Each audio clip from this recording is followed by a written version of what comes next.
con las bienaventuranzas, ¿no? Y hoy vamos a ver la cuarta bienaventuranza, que es: bienaventurados los que tenéis hambre ahora, porque seréis saciados.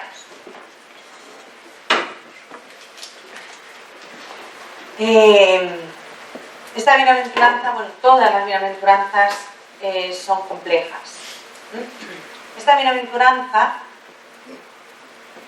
pues nos lleva un poco a mirar, y más en el momento actual, en que en la teología y en la exégesis hay muchísima polémica, ¿no?, con la cuestión del Jesús histórico. Esta investigación sobre el Jesús histórico, que está tan en auge ahora, como digo, la hacen muchas personas. Por un lado la hacen los estudiosos creyentes,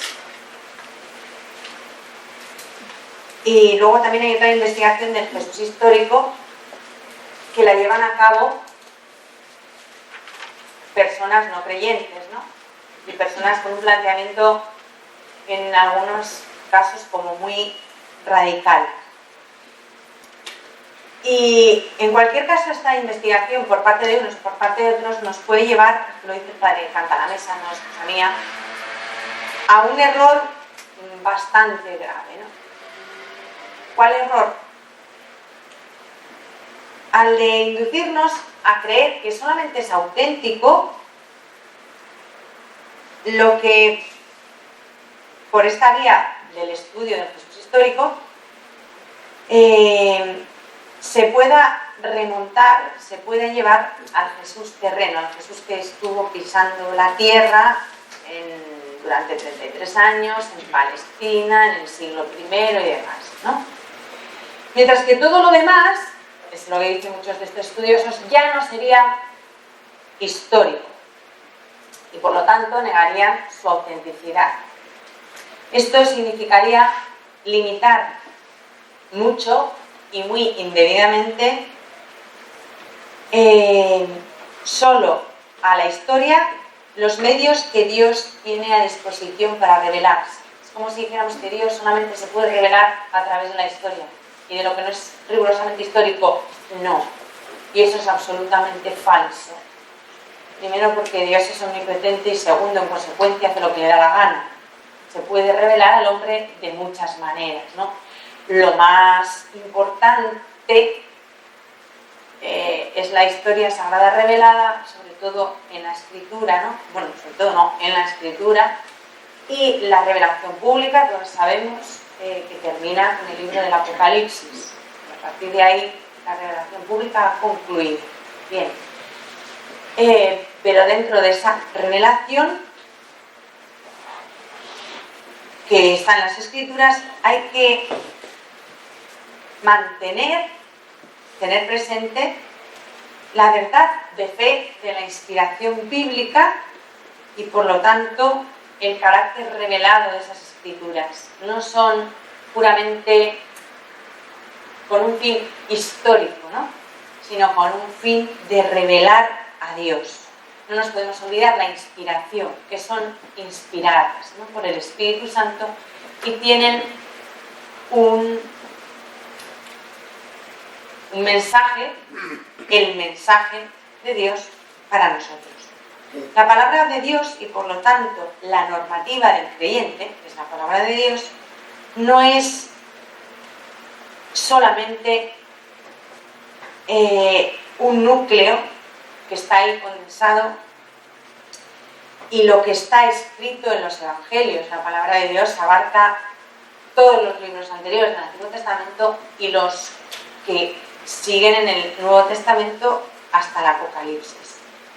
El resultado de las investigaciones históricas hay que tenerlo presente y en cuenta, porque también tiene que orientarnos a la hora de comprender cómo la tradición se desarrolló después, ¿no? El desarrollo posterior de la tradición. Pero cuando terminamos en la liturgia la proclamación de la palabra de Dios, a no ser que sea el Evangelio, hay una exclamación que es palabra de Dios, ¿no? Una aclamación, mejor dicho, a la que contestamos: te alabamos, Señor. Bueno, pues esa exclamación solamente se puede pronunciar, es que este es el error actual, ¿no?, de mucha gente, solamente se puede pronunciar después de la lectura de las Escrituras. Solamente es palabra de Dios cuando se termina el texto sagrado. No se puede pronunciar la misma aclamación cuando se termina la lectura del último libro que ha escrito el último teólogo sobre el Jesús histórico. Eso no es palabra de Dios. Es el juicio, el estudio, el parecer, la opinión de un teólogo, aunque sea el mejor del mundo, pero no es palabra de Dios, no son datos revelados. Hay que tenerlo claro, porque quizás puede parecer muy obvio, pero no para todo el mundo es tan obvio, ¿eh? Hay gente que lo mezcla todo y se hace verdaderos líos. La palabra de Dios es la palabra de Dios. Y el resto, aunque es estupendo, no es palabra de Dios, la palabra de fulanito, de menganito o de futanito. Y la podemos aceptar o no, la podemos discutir o no, la podemos directamente desechar y no pasa nada, pues porque no es palabra de Dios, ¿no? Esto hay que tenerlo claro, porque no todo el mundo lo tiene claro.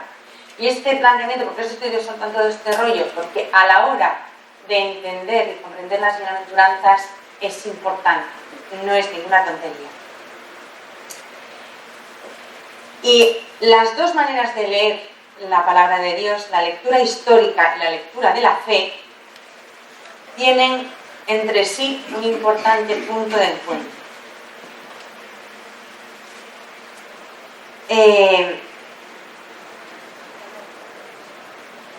Un evento es histórico, dice un estudioso del Nuevo Testamento, cuando en él asoman dos requisitos. Primero, que ha sucedido, es histórico porque ha sucedido, y además porque ha asumido una relevancia significativa y determinante para las personas que estuvieron involucradas en ese hecho, el que fuera. Hay muchísimos hechos realmente ocurridos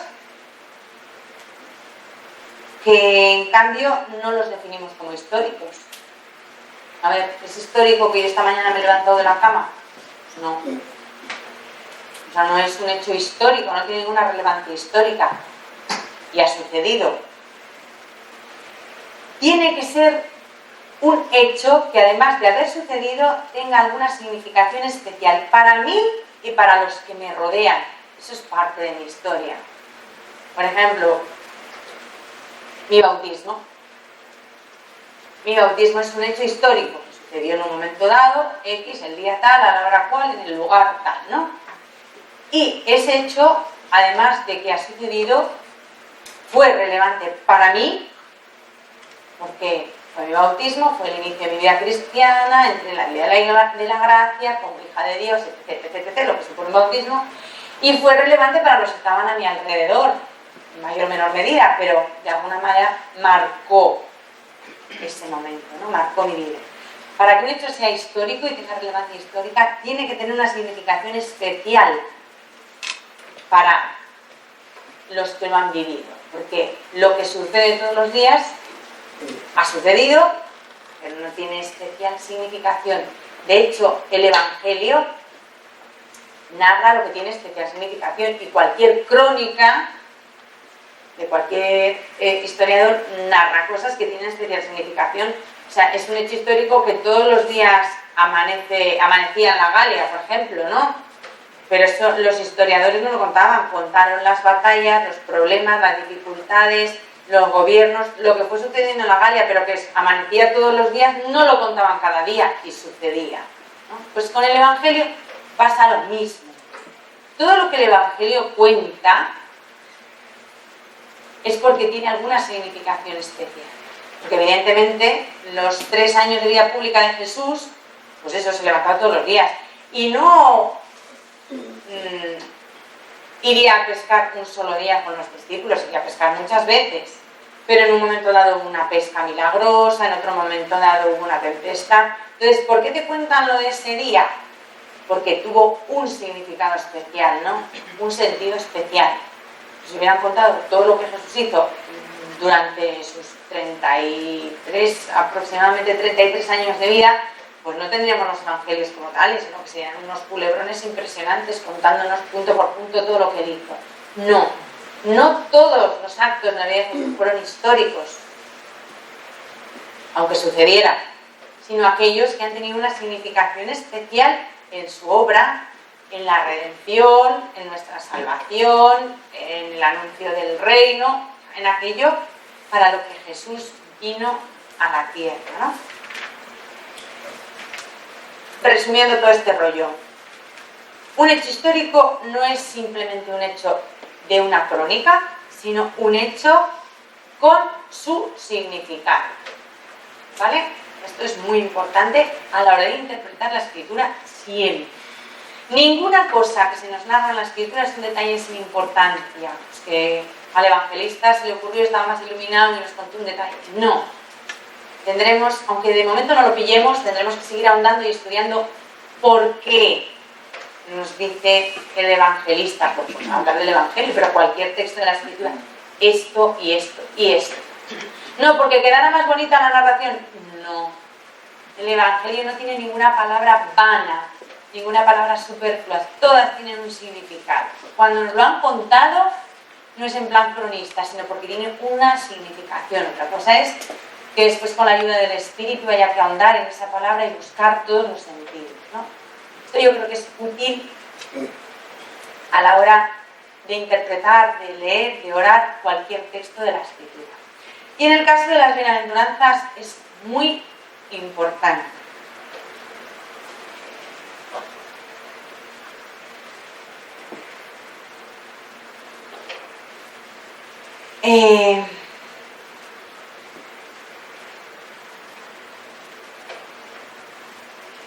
¿Por qué?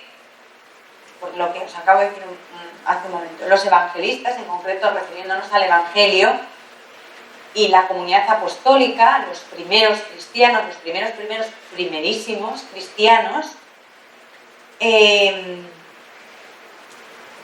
con sus añadidos y sus subrayados diversos, lo único que hicieron fue dejar más evidente, más subrayado, los significados diferentes y las implicaciones diferentes de una determinada palabra o de un determinado acto de Jesús. Repito que nada fue por casualidad, nada está escrito en los evangelios por casualidad. Y por otro lado, lo que quieren poner de relieve no es simplemente lo que Jesús dijo, su palabra textual, ¿no? Sino lo que ese hecho o ese dicho de Jesús contiene potencialmente, o sea, tiene ahí encerrado y hay que seguir escarbando, ¿no? Como si dijéramos las palabras y los hechos de Jesús, decirlo de alguna manera, que esto no es fácil de expresar, son como semillas de algo más grande, ¿no? Entonces él va sembrando, y esa palabra tiene que crecer en nosotros y fructificar en el sentido de que con la luz del Espíritu, tocado por el Espíritu, podamos captar todo el profundo sentido de la palabra de Jesús. O sea, lo que hay encerrado en las palabras de Jesús es mucho más que lo que se puede captar a simple vista, ¿no? Por eso el Evangelio hay que continuamente, permitirme la expresión, mascarlo, rumiarlo, interiorizarlo. ¿Por qué? Porque a las palabras de Jesús es a las que se puede atribuir en grado sumo la nota de inagotables que decían los padres, ¿no? En la exégesis medieval, los padres decían que las palabras de las escrituras reveladas eran inagotables. No en el sentido de que no se acaben nunca, porque la palabra revelada tiene un principio y un fin, del Génesis al Apocalipsis, y como os he dicho antes, punto y se acabó. O sea, son X libros, X páginas, X vocablos, X número de palabras. En ese sentido tienen un límite. Pero el sentido, la profundidad, la hondura de lo que Dios nos quiere revelar con esa palabra es insondable e inagotable. ¿Por qué? Pues porque es Dios mismo, ¿no? Entonces, el sentido de la Escritura nunca lo agotaremos del todo, y eso es precioso, porque nunca nos vamos a poder cansar de leer, ¿no?, la palabra de Dios. ¿Por qué? Porque lo hemos dicho muchas veces, es un libro vivo, y si está vivo siempre es nuevo, entonces nunca lo vamos a agotar. Y lees un evangelio y dices, llevo 40 años leyendo este evangelio y sigo encontrando sentidos nuevos, y seguirás mientras el Espíritu Santo esté en tu corazón y lo leas tocada por el Espíritu, no movida por el Espíritu. Esto es muy importante, tenerlo en cuenta y dejarnos a veces de leer tonterías atómicas y centrarnos principalmente en la palabra de Dios. Y si leemos algún libro bueno sobre el Jesús histórico, tener en cuenta que solo es un libro, es palabra de hombre, no es palabra de Dios, ¿no? Es palabra del teólogo más eminente, sí, pero no es palabra de Dios. La palabra de Dios tiene otro sabor y es inagotable. Y la palabra de este teólogo eminente, por mucho que sea súper estupendísimo, se acaba, o sea, es finita, tiene un límite. Mientras que la de Dios, no. Juan, el apóstol, el evangelista, el teólogo, ¿no?, le llaman los estudiosos. Juan el teólogo, el apóstol San Juan, se preocupa de hacer que Jesús mismo nos explique anticipadamente este hecho. Nos lo dice en su evangelio, en el capítulo 16, versículos 12 y 13, cuando pone en boca de Jesús estas palabras, ¿no? Mucho tengo todavía que deciros, pero ahora no podéis con ello.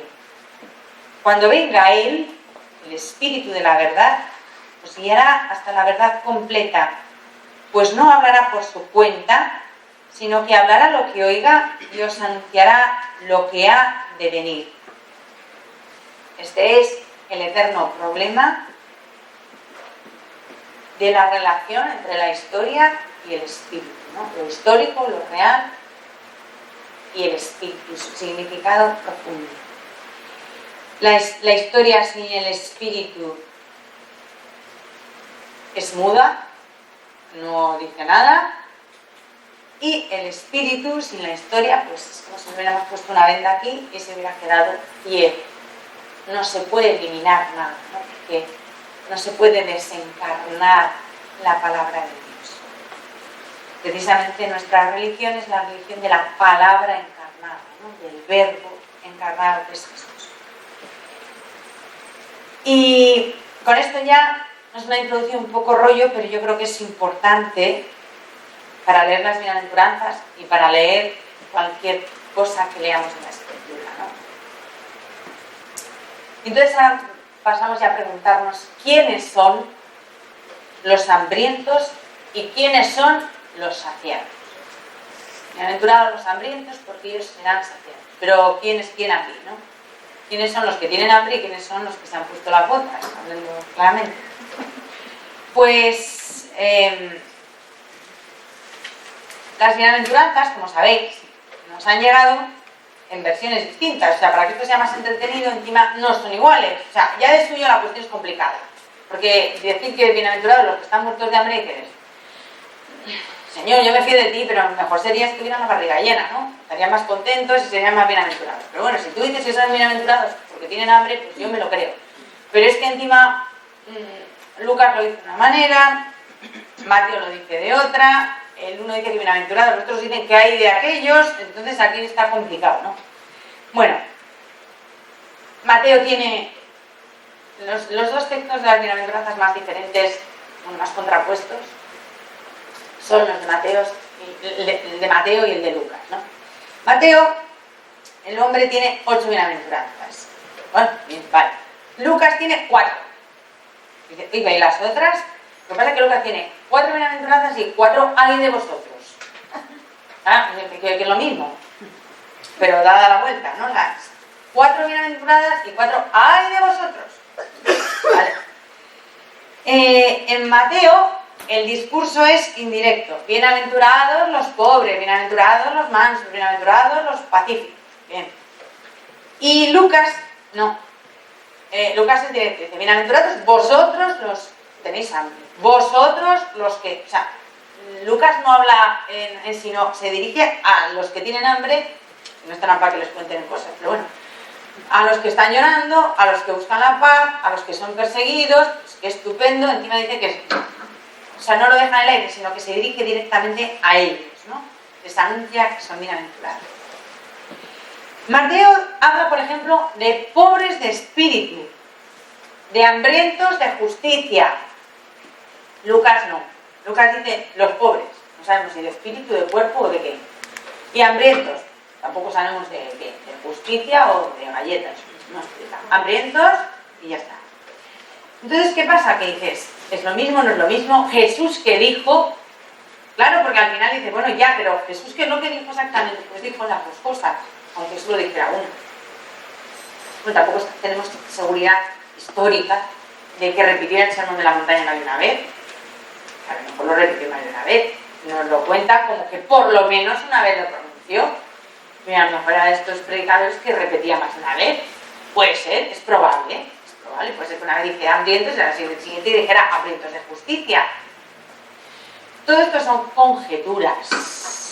Porque seguridad, pues como no había de esto, pues no. Ojalá hubiera habido. Faltaba allí la hermana persiguiendo al Señor con la grabadora. Espera, o repite, que no he cogido lo primero. ¿No? Y entonces el Señor diría, ¡ay de vosotros los que me grabáis a todas horas! No sé, bueno. Entonces, probablemente, es probable que repitiera el sermón más de una vez, que repitiera las mismas enseñanzas más de una vez en distintos lugares, con distintas personas, con distintos auditorios. Es muy, muy probable. Seguridad absoluta no tenemos. Entonces, como lo pudiera repetir más de una vez, pues una vez diría hambrientos, la vez siguiente hambrientos de justicia, pues va usted a saber, ¿no? Todo es posible. La cuestión es que Mateo nos lo cuenta de una manera y Lucas nos lo cuenta de otra. Por completar ya las cosas, diremos que hasta la ambientación externa de unas bienaventuranzas es diferente de la otra, ¿no? Mateo es como mucho más espiritual, más, bueno, de hecho Mateo nos sitúa el sermón en la montaña, sermón de la montaña, las bienaventuranzas. Las bienaventuranzas son el sermón de la montaña, sí. Mateo nos dice que es un sermón que Jesús pronuncia arriba sobre una montaña, y la montaña tiene esa significación de espiritual, de oración, de... Lucas, con los pies más en el suelo, más... no nos habla ni de pobres de espíritu ni de hambrientos de justicia, que es como más espiritual, que es lo que llama Mateo, sino que habla de pobres y hambrientos. Y Lucas lo que hace es que dice que el sermón, Lucas 6:17, fue en la llanura. ¿Qué quedamos? ¿Queda en la montaña o queda en la llanura? Pues a lo mejor un día fue en una montaña y otro día fue en la llanura, lo que os decía antes. O sea, probablemente haya sido más de una ocasión. Que a lo mejor otro día fue junto al río, pero eso no nos lo han contado. Y volvió a repetir las bienaventuranzas, ¿no? Y después de toda esta labor crítica que han realizado para distinguir lo que en las bienaventuranzas se remonta al Jesús histórico y lo que Mateo pone en su cosecha y lo que Lucas pone en la suya, porque el autor sagrado está inspirado, pero es un señorín, pues que tendría su manera de pensar, su manera de escribir, su manera de expresarse, su lugar donde nació, su educación y su cultura. Lucas sabemos que era un gentil, de hecho dicen que era médico, luego era un hombre bastante culto, y Mateo, pues en principio era judío, era un cara dura de preocupar, que se dedicaba a robar al pueblo. Jesús le tuvo que llamar porque estaba ahí en el telonio timando a todo el mundo. Entonces, la realidad de Mateo era de una manera y la realidad de Lucas pues era de otra, ¿no? Yo creo que Mateo, como le quitaron del telonio y pues luego ya se espiritualizó y dijo la montaña y espíritu, o sea, ya se puso en plan espiritual para arreglar lo anterior. Esa es una opinión mía, Y mientras que Lucas dijo, mira, déjate de espiritualidades. Dijo hambrientos y dijo pobres. Ni de espíritu ni de nada, ¿no? Bueno, que digo que después de todo esto, de ese estudio exegético, de saber qué dijo, qué no dijo, cómo lo dijo, de qué manera lo dijo, todo eso que está muy bien, que los exegetas lo estudien y para eso les pagamos, pues a nosotros nos toca como creyentes, no exegetas, sino gente de a pie que tiene fe y hace lo que puede con su fe, intenta vivir su fe y tal, pues no elegir cuál es más auténtico, si lo que dice Lucas o lo que dice Mateo, sino más bien recoger, ahondar, profundizar en el mensaje contenido en cada bienaventuranza. Si era arriba, si era abajo, si era más espiritual, si era menos espiritual, si lo dijo así, lo dijo así. Al final, ¿qué quiere decirme Jesús para mi vida de creyente? Luego lo otro ya que se peleen los exegetas, ¿no? Si no tienen más que hacer, pues venga. Pero nosotros queremos saber de verdad esa bienaventuranza, ¿qué contiene para mí, para mi vida, para mi camino personal de santificación? Y la bienaventuranza de los hambrientos, vamos a empezar primero a verla desde el punto de vista de Lucas, ¿vale? Bienaventurados los que tenéis hambre, porque seréis saciados. Tal cual la formula Lucas. Y vamos a empezar por verla desde ahí. Luego ya veremos la versión de Mateo, la versión más espiritual y más elevada de Mateo. Pero primero vamos con Lucas, en el valle, ¿no? Y vamos a ver, esto es lo que interesa al final, cómo la versión de Lucas y la de Mateo no se contradicen y se contraponen. O sea, cuando Mateo nos habla del hambre de la justicia, no se está oponiendo a Lucas que nos habla del hambre a secas, sino que una bienaventuranza confirma y refuerza la otra, ¿no? Que ante todo es obra del Espíritu de Dios, y el Espíritu de Dios no se contradice, sino que se complementa. Vale. Entonces, cuando se pronuncia esta bienaventuranza, yo lo he visto, hay gente que se indigna y dice, pero vamos a ver, ¿cómo va a ser bienaventurado el pobre desgraciado que está muerto de hambre y tiene un agujero en el estómago? Está diciendo que alguien me dé algo. ¿Cómo vas a decir que se es bienaventurado? ¿Cómo vamos a decir bienaventurados los hambrientos cuando en el mundo hay millones de personas que padecen hambre y niños que padecen hambre y mueren de hambre? Es una de las causas primeras de muerte en el mundo, ¿no? La hambruna. Entonces, ¿cómo vamos a decir que todos esos son bienaventurados? No fastidies, porque lo de que construyan la paz y que seamos mansos y la pobreza en general, bueno, pero no me digas tú que tener hambre es bienaventuranza cuando la gente se está muriendo y es una de las principales lacras de este mundo, ¿no? De esta sociedad. No fastidies. Y encima luego hay una panda de espabilados que tenemos toneladas de comida a la basura, que esa es la siguiente, ¿no? No digas que pues, ¿cómo puede decir? No, si es que no lo digo yo, lo dice el Señor, pero ¿cómo puede decir el Señor eso? No tiene sentido decir eso, ¿no? Y hay veces que en determinadas personas, yo lo he visto, repito, en algunas personas, aparece una especie de mosqueo o de indignación, ¿no? Ante esta afirmación. Hay gente que dice, estos son tontos, no se enteran de la mesa de la media, que entienden el Evangelio. No, vamos a ver, es verdad, pero que sepamos, no se nos olvide, que Jesús mismo participaba de esa misma indignación. Jesús no se queda indiferente ante el hambre, y aunque dice, bienaventurados los que tienen hambre,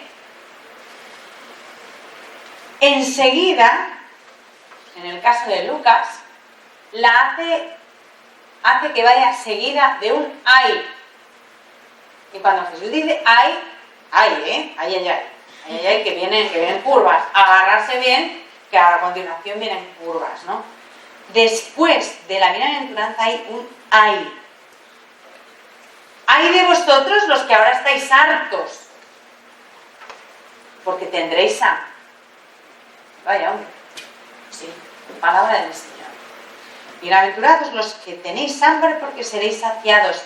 Y ay de vosotros los que ahora estáis hartos, porque tendréis hambre. Luego, Jesús participa de esa indignación también, que por otro lado es justa, es una indignación justa. Jesús, a propósito de esto, pronuncia una parábola que está en Lucas 16, 19, 31, que es la parábola del rico Epulón y del pobre Lázaro. Precisamente para denunciar esta situación, que evidentemente no es nueva en el mundo, ni era nueva en la época de Jesús, ya llevaba varios siglos el mundo dejando muertos de hambre por el camino, ¿no? ¿Y cuál es el problema? Que hoy día ese problema, esa escala planetaria, y nos llega la noticia más rápidamente, pero vamos, que quiere decir que lo de que la gente se muera de hambre es bastante antiguo a la era cristiana, ¿no? Jesús lo ha vivido, Jesús conoce esa realidad en su entorno, en su pueblo, y la denuncia. Y en la parábola llega a la misma conclusión que en la bienaventuranza y el ay, ¿no? Pero en clave narrativa. Murió el pobre y fue llevado al seno de Abraham, la parábola. Murió también el rico y fue sepultado en el infierno. Los que tienen hambre en la bienaventuranza de Lucas no constituyen una categoría diferente de los pobres de la primera bienaventuranza, bienaventurados los pobres, ¿no?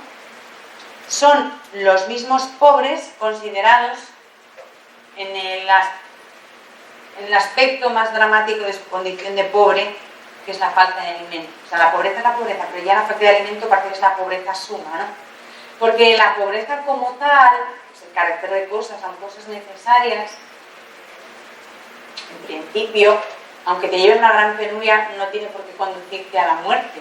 Pero el hambre sí. O sea, el hambre es que te conduce literalmente a la muerte, ¿no? Y los saciados son los ricos. En paralelo, ¿no? Bienaventurados los pobres, ay de vosotros los ricos, pues bienaventurados los hambrientos, ay de vosotros los saciados. Los saciados son los ricos. Sobre todo los ricos, claro, entonces ser rico es una desgracia. No como tal, pero el Señor ya nos advierte que los ricos lo tienen chungo, ¿eh? No imposible, pero muy difícil. Más fácil es que pase el camello por el ojo de una aguja, calcula solamente la joroba y las patas, que un rico entre en el reino. O sea, que lo pone, no imposible, pero cuasi imposible. Francamente difícil. Entonces, los ricos no es que estén excluidos del reino, pero lo tienen complicadillo, sí, para entrar así. Chungo. No está nada fácil. Entonces Jesús dice que los saciados son esos ricos que en su prosperidad pueden satisfacer no solo la necesidad de comer, sino el deleite de comer, ¿no? Y en la parábola del rico Epulón considera pobreza y riqueza bajo la perspectiva de la pobreza, de la falta o de la sobreabundancia de alimentos. O sea, Jesús parte de la base de que todos tenemos que comer y estar saciados. El problema es cuando comemos más de lo preciso, privando a otro que necesite, no le damos al otro lo preciso. Yo acaparo y el otro no tiene ni lo preciso, ¿no? Eso es lo que Jesús reprueba claramente, ¿no? De hecho, en la parábola del rico Epulón dice que el rico celebraba todos los días espléndidas fiestas y el pobre se pasaba el tiempo viviendo. Nadie le daba y por último intentaba saciarse, bueno, intentaba comer algo, saciarse no, mitigar un poco su necesidad con lo que caía de la mesa del rico. Y el contraste es evidente, ¿no?, entre una realidad y otra. Y ese contraste sigue después en el más allá, en la eternidad, ¿no? Y nos dice la parábola que en un tiempo Lázaro deseaba saciarse de esas migajas, comer esas migajas que caían de la mesa del rico, y que después las cosas han cambiado y ahora es el rico el que le tiene que pedir a Lázaro porque está muerto de sed, ¿no? Que le tiene que pedir una gota de agua para aplacar su sed. Sin embargo, la parábola no se limita a explicar quiénes son los hambrientos y quiénes son los saciados, sino también y sobre todo por qué los primeros son declarados bienaventurados y los segundos desventurados. El rico Epulón y todos los demás ricos de los que Jesús habla en el Evangelio no son condenados por el hecho de ser ricos, no, sino por el uso que hacen o no hacen de sus riquezas y por el efecto que la riqueza produce en ellos. Y el efecto que la riqueza produce generalmente en el hombre, generalmente, habrá algún rico santo, está complicado, está difícil. El efecto que suele causar la riqueza en el corazón del hombre es que lo endurece, lo necrosa, le quita sensibilidad, le quita flexibilidad, le quita humanidad. El dinero metaliza el corazón. Deja de ser un corazón de carne, ni siquiera de piedra, es metalizado. El vil metal. De hecho, el dinero, esto es muy impresionante. A ver, en el Evangelio Jesús nos habla del mundo, Jesús nos habla del demonio, Jesús nos habla de la propia carne, la posibilidad de pecar. Jesús nos habla de todo esto y nos lo presenta como realidades que tenemos que someter a la soberanía de Dios para que Él reine, ¿no? Para que venga el rey. Y todo eso nos lo presenta como dificultades o potenciales enemigos del reino en nuestra vida. La carne, el demonio, no sé qué otra cosa he dicho, la mundanidad, lo mundano. Pero solo hay una cosa que equipara a Dios en el aspecto de Señor. Ni siquiera el demonio. El dinero. No se puede servir a dos señores. ¿Por qué? Porque el dinero no es que te aleje de Dios o te pervierta más o menos. El dinero se convierte en Señor de tu vida. Lo mismo que se puede estar, también ni lo puedo decir, poseído por el demonio, se puede estar poseído por el dinero. Claro, el problema es que no hay exorcista para el dinero. No hay, porque el demonio, bueno, con un exorcismo y tal, pues complicado, pero se puede liberar a una persona de las garras del demonio. Pero de la influencia del dinero es muy difícil. De hecho, lo equipara a Dios y el dinero. No se puede servir a dos señores. El dinero es un Dios. Y como escojas al Dios dinero, el Dios verdadero, el Dios vivo, desaparece de tu vida, Por solo del que está complicado para los ricos entrar en el reino de los cielos, ¿no?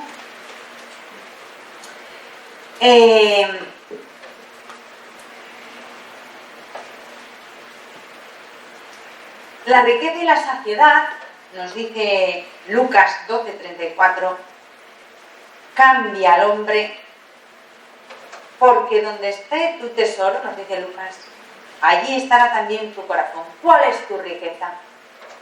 ¿Y dónde está tu riqueza? ¿Tu riqueza es Dios, es Cristo? ¿O tu riqueza es tus propiedades, tus bienes materiales, muchas otras cosas? Tu propia inteligencia, tu propia valía personal, porque esa es otra manera de riqueza, ¿no? Hay vosotros los ricos son esos de, ay, no, si yo, es que si yo solito, yo soy capaz, si yo, ya, ¿no? Es otra manera de riqueza, de posesión, ¿vale? Las riquezas sofocan la palabra de Dios. Hacen olvidar al rico que en la noche siguiente pueden estar pidiéndole cuentas de su vida, se apoya en sus riquezas y pone ahí su seguridad. El rico es desventurado porque la riqueza hace que la entrada en el reino, como acabo de decir, sea más difícil a él que para un camello pasar por el ojo de una aguja. En la parábola del rico y pulón hay un detalle que se nos suele pasar muchas veces. Es el siguiente. Jesús les está diciendo a los ricos qué camino tienen para que el camello cuele por la aguja. Hay uno. Y Jesús nos lo está diciendo en la parábola del rico y pulón, pero se nos suele pasar. sea, ser rico en principio no es ni bueno ni malo. Es una realidad, como ser pobre, ¿vale? La fórmula, el camino de salida que tienen los ricos para no acabar como el rico de Pulón, sepultado en el infierno, es compartir con el pobre su comida. Eso nos lo dice Jesús en la palabra. No es que haya que hacerse pobre, es que hay que compartir lo que tienes. Esa es la salida. No ignorar a los pobres. Y el rico de Pulón y muchos otros ricos los ignoran, pasan olímpicamente. Dicen que lo que les pasa a los pobres no es asunto de ellos, que no es su problema. ¿Por qué pasa esto? Porque muchas veces la saciedad confunde y ciega el espíritu y bueno, pues lleva a lo que le llevó al rico de Pulón, a la insensibilidad y a decir ese no es mi problema. También hay otro pasaje evangélico que nos dice que no es imposible que haya ricos que vivan bien o que se arrepientan de sus errores y rectifiquen. Por ejemplo, tenemos al amigo Zaqueo, que además de rico era ladrón. Y el rico de Pulón no nos dice que hubiera robado nada a nadie, pero Zaqueo debía ser un sinvergüenza de 4 suelas, o sea, o de 7 suelas. Un trepa, o sea, mejor dicho, que trepó a la higuera. Literalmente un trepa y no literalmente. O sea, era un caradura de preocupar, un ladrón, un fresco, un extorsionador, o sea, un desgraciado con todas las letras, que no le podía ver nadie. Y nos dice claramente el Evangelio cómo no es imposible que estas personas rectifiquen. Pero está complicado. Está complicado. Otra cosa es que él hizo una cosa preciosa. A mí me encanta una cosa de Zaqueo. Que se subió a la higuera porque quería verle y era enano, era canijo. El espíritu, luego dicen que las mujeres somos jotillas, pues anda que Zaqueo era del género masculino, que yo sepa. Se subió a un árbol porque quería verle, ver a Jesús, verle, no oírle, ver y sonar. Y eso le valió que el Señor le llamara, ¿no? Y si lo pensamos despacio, un tipo como Zaqueo, que era una persona por desgraciado y por ladrón, pero era una persona influente en la sociedad de aquel momento, hace una cosa impropia de una persona respetable, que es trepar a un árbol como si fuera un chicuelo. En ese momento, Zaqueo se traga su orgullo y su dignidad y se sube al árbol porque el deseo de ver a Jesús es más fuerte que todo el bien parecer. ¿Y cómo voy a subir yo que soy don Zaqueo al árbol, no? Don Zaqueo le importa un pimiento y se subió a la higuera porque quería fisgar. Entonces, de una cosa mala Dios está conviviendo, porque la curiosidad que él tenía, el deseo que tenía de ver a Jesús, pues fue el principio, ¿no? Y de ahí Jesús le llamó, y también Jesús muy majo se invitó él solo, muy educado, sí. Pues esta noche, digo, a mí mi mamá me enseñó que eso no se hace, pues Jesús lo hizo, ¿no? Se invitó él solo, quiero cenar en tu casa. Qué estupendo, pero no quiero decir que se autoinvita, cosa que no es muy correcto. Pero bueno, el Señor es el Señor y puede hacer esas cosas, ¿no? Es raro, es difícil, pero Zaqueo es la prueba de que no es imposible que una persona así cambie de vida, ¿no? Entonces, con esto queda explicado el porqué del ay que Jesús dirige a los ricos, ¿no? Y a los saciados. Un ay que en el Evangelio, esto es muy importante, ¿no? Significa más cuidado, estad atentos, que malditos. El que está bendiciendo, está diciendo que son bienaventurados, ¿sabes? Y está diciendo que son unos malditos los otros. No. Eso no lo dice, ¿eh? Dice, ahí de vosotros, o sea, cuidadín, espabilad, atentos. Jesús no maldice. Dios nunca maldice. Dios bendice o advierte, ¿no? Quien maldice es el demonio, ¿no? El rey del mal, de la mentira, de la maldición, ¿no? Dios bendice o como mucho nos sacude y nos da 2 voces para que espabilemos, pero Dios no maldice, porque maldecir es desear el mal, ¿no? En Dios no cabe, Dios no quiere el mal de nadie, ni la muerte del pecador, sino que se convierta en su conducta y que viva. Cuando Dios nos sacude, no es para maldecir nunca, sino para despertarnos de nuestro letargo y de nuestra insensibilidad y llevarnos al buen camino.